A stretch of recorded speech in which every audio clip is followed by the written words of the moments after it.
What's up everyone, today we are painting the Necromancer from Zombicide's Green Horde. With him we are focusing on getting a really cool skin tone that matches the box art, also matches the different types of orcs that are in the box, as well as this really awesome coat that he has on and doing some realistic fur. So we're going to get to do both of that on this one little miniature. So let's get down to the table and I'll show you how I did them.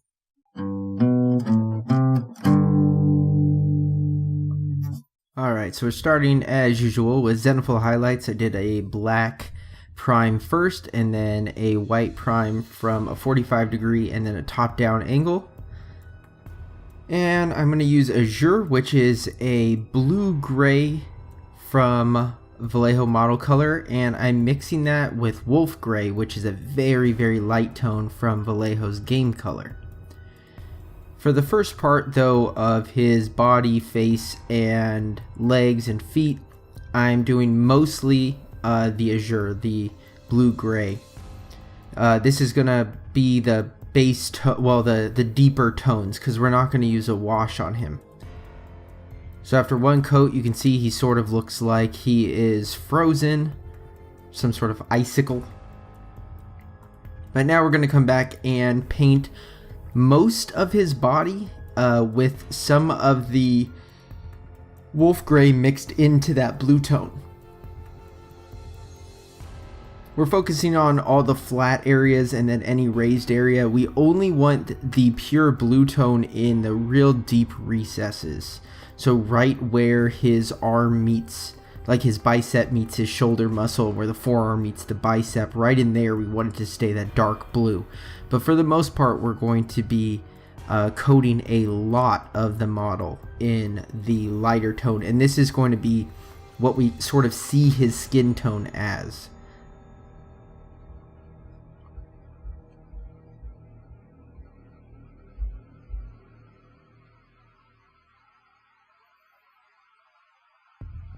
So here is now what we sort of like our eye is going to be drawn to see his skin tone as. And you can see there is still some of the dark blue in the shadow areas.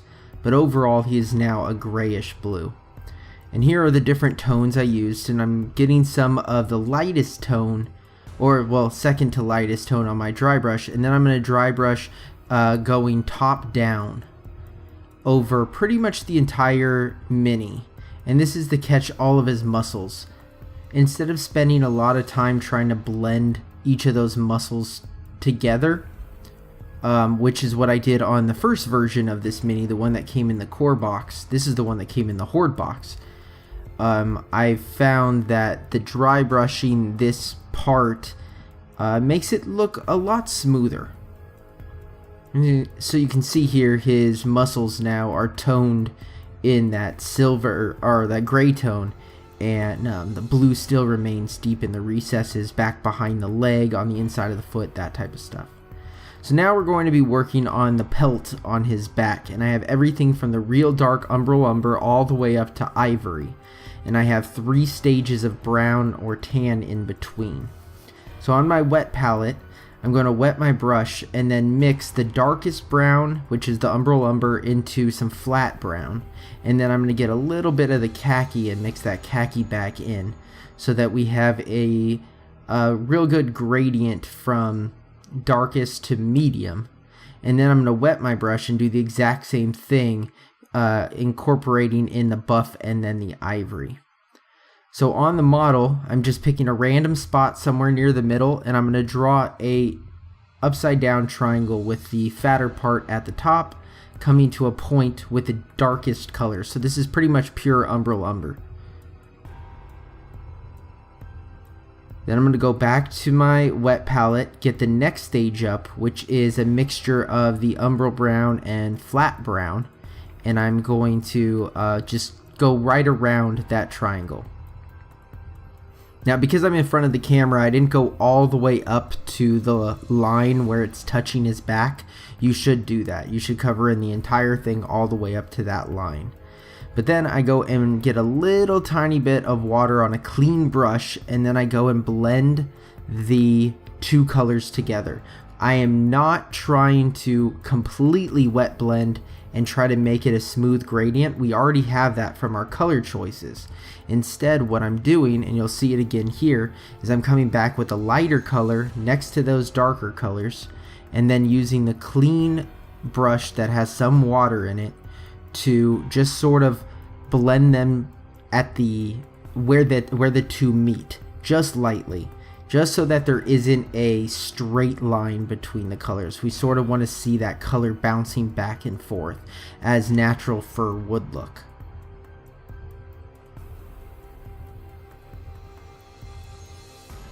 And this is what I have so far.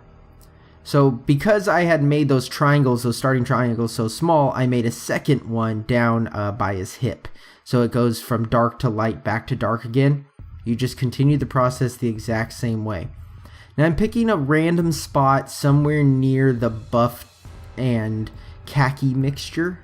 And that I am actually going to use to paint the skin portion of the pelt. So this is the part that you can see underneath his raised arm. It sort of looks like his cape. And I think that when you apply the wash on it, really looks like real skin. I think it looks great. And then I'm using the ivory, which is at the very end, the light end of the spectrum, to paint the bone and the bone knife in his left hand. So his bone staff and the bone knife.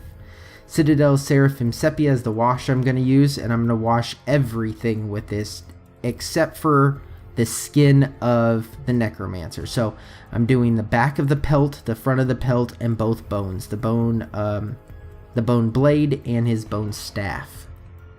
You don't want to put this on too thick. I pretty much used just one brushful for the whole entire back.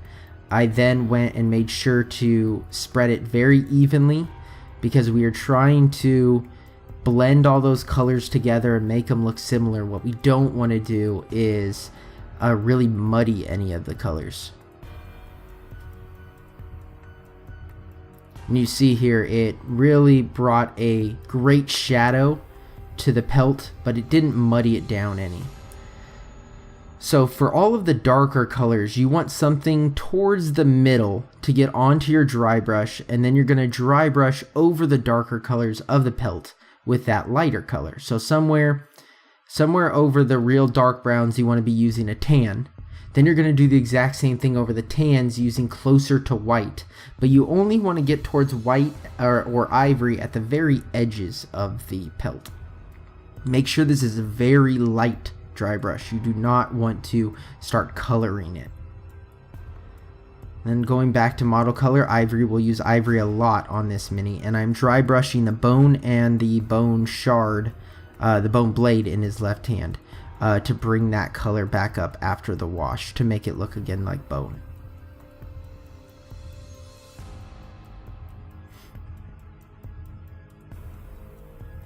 Vallejo Model Colors buff. We're going to use this one a lot as well. And I don't think I showed painting it originally. I used buff on his wrap on his left foot. Then I washed it with the shade, the same as we did the pelt. Now I'm using buff to dry brush over that and bring the texture of the wrap back out as well. Then I'm also using buff to do the wrap around the bone staff that he's holding in his right hand, and the bone blade that he has in his left hand has a small amount of string on it, so I got that as well.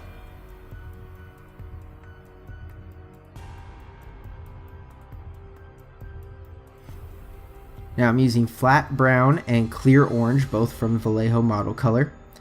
And as you can see here, the flat brown is pure on the left, and then is the mixture together of flat brown and clear orange is on the right there.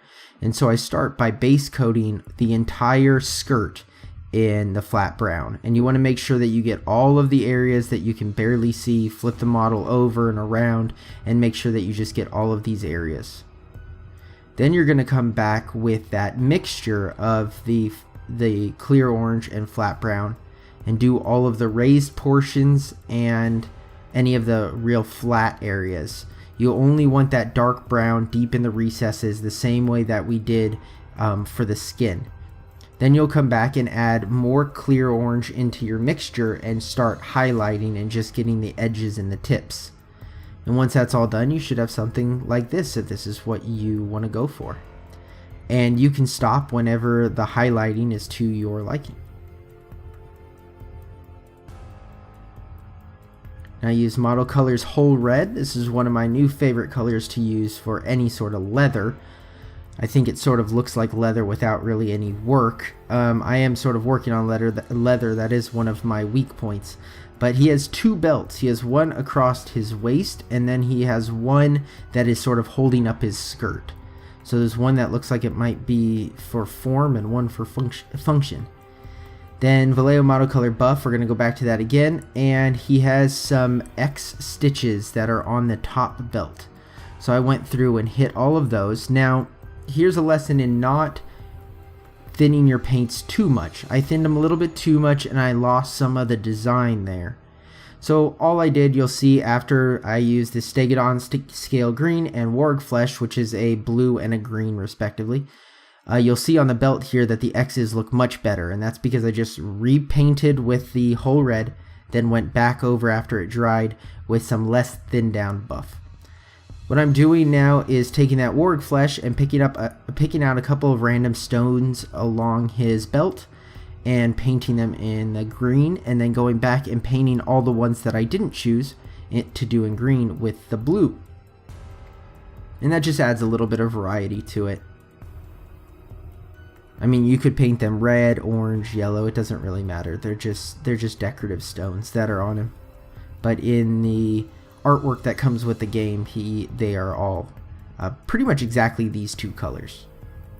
So now I'm taking some Model Color Ivory and mixing that in with the green and the blue to make a highlight color, and I'm just edge highlighting around all of the things that he is carrying around his waist. So all of the green is getting a little bit lighter green put on it, all of the blue is getting a little lighter blue put on it, just around the edges, just to sort of make it pop and look visually distinct from the orange background of his skirt. Back to Vallejo Model Color Buff. And with this, there's a couple of strings that are holding up some of the things that he has along his waist, and I just used the buff to recreate the string on those. Mechanic is Standard Gray from GW. And this is a great color to use to replace any steel or metal that you don't want to actually be shiny. So I did the belt buckle around his waist, and then I also did all of the little hooks holding up the stones. Now you could completely skip those, they're barely noticeable, but I chose to do them. Back to Ivory. And the Ivory here I'm using for three things. He has two tusks on his bottom lip. So you want to paint in both of those, and you can be a little messy with them. Just make sure you're not messy on the actual skin part. And then his eyes, and same thing. You're going to clean up his eyes in a later step, so don't worry if they're a little bit too big. Vallejo Model Color Flat Brown. And this flat brown we're going to paint as a base coat to the metallic that's coming up later. You need a solid base coat to be able to put on metallic. So I would use something like brown. If you wanted to use silver, black is a really good color to put under it. I've tried red before. That seems to work really well with bronze. And then maybe orange with like a brass would be good. And then Vallejo Model Color Gold. This is not the best coverage of any of the metallics that I've used, so you are going to need 2 or 3 coats. Now on camera, what you're seeing right now looks like a single coat is covering it pretty well. In person, the brown is incredibly visible. The light doesn't hit the metallic the way that you would want it to, so definitely 2 or 3 coats is needed. You can sort of see on the rings on his chest there that it doesn't cover much of anything. Vallejo Model Color Black, this is just a standard black, and he has a dead bird on his head. He doesn't actually have hair, he just has a dead bird. So to paint in that dead bird, I put black. Now we're going to paint in the bird's bill using clear orange and some pale yellow. And what I first did is painted the whole bill orange, with that clear orange. And as you can see, it's very garish. It's super bright, it stands out, and it's not really what we want to stand out on the mini. So I mixed some pale yellow into the orange and painted the top of the beak with this pale yellow orange mixture, and that helped to tone it down a bit. And our final step is his tattoos / war paint. And so I used a paint that I do not recommend for this. Purple does look really good, but this golden purple took about 3 coats and it still wasn't as bright as I wanted. If it bothers me and I have time, I might go back and just paint a different version, but I did his face mask / face paint / tattoos, not really sure what it is. And then I also put 2 marks on his left arm, 1 mark on his right arm, and then I also did some runes on his bone blades and his bone staff. And you'll be able to see those in the pictures coming up right now. After about 3 coats of the purple, it is actually noticeable, but still not really where I want it to be, so you can see it there. And here in the back, I just think that Pelt came out so awesome. I think it looks so good. This was the first one that I did, and you see I used blue, and the blue is much brighter and shows up much better. And here's the 2 of them together, so you can see. The base I did the same as all the other heroes and big villains. And thank you guys so much for watching. I hope that you enjoyed this video. If you did, please leave a like and comment about what abominations or heroes you would like to see next from the Zombicide Green Horde. But don't forget to subscribe for more videos, and I will see you all next time.